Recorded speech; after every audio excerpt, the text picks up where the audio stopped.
welcome to Children's Chapel this week. I'm so glad that you are here with us. You might notice that I'm in a different place than usual for Children's Chapel. I'm in my home. I've been spending a lot of time at home lately. Have you? Lots of my friends have been spending time at home, more than they would usually. It's been kind of nice for me to spend time at home because I've been able to spend more time with my family, with my pets, and I just love being in my own special place. But there are also things that I miss, like spending time with friends and going to the church and just being around other people more frequently. What about you? Are there things that you like about staying home more frequently?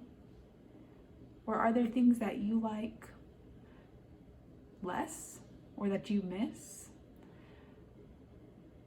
If there are, maybe it would be a good time to share that with a family member so that others might know how you're feeling. We care for each other. That's an important thing that we can do as Christians, is to love each other and to support each other through the things that we enjoy and the things that are difficult for us. We're going to read a story today from the Gospel of Matthew. It's the story that we would hear in church if we were all together in church, or that you might hear if you watch church online today. Let's listen and try to think what God might be telling us through this story this morning. Jesus said, "Then the kingdom of heaven will be like this. 10 bridesmaids took their lamps and went to meet the bridegroom. 5 of them were foolish, and 5 were wise. When the foolish took their lamps, they took no oil with them, but the wise took flasks of oil with their lamps. As the bridegroom was delayed, all of them became drowsy and slept.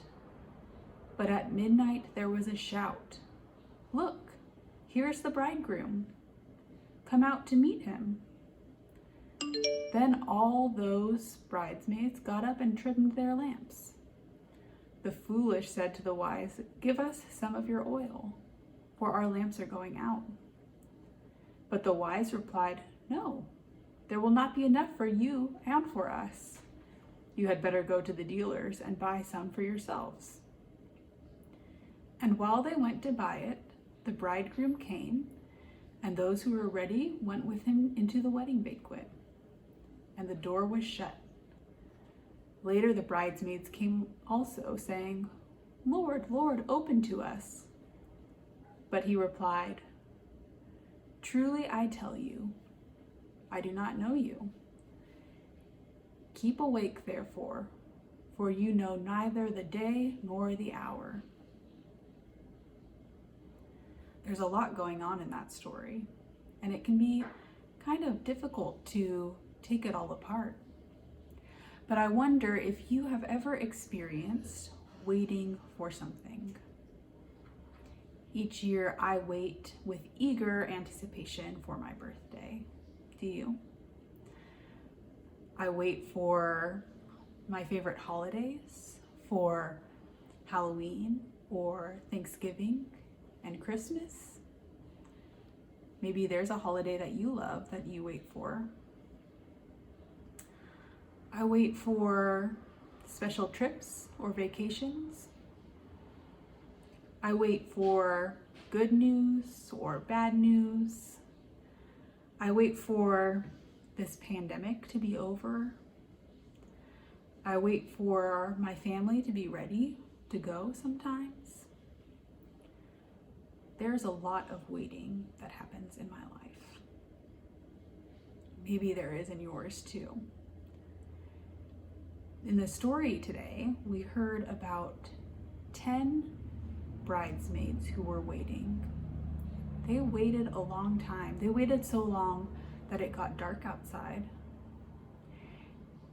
And then at this time of this story, there was no electricity. And so it was important for them, if they were going to stay awake and wait, to have their lamps, which were lit with oil. Some of them brought the oil that they needed, and some of them did not bring enough. Probably they thought, it won't take that long. I won't need that much.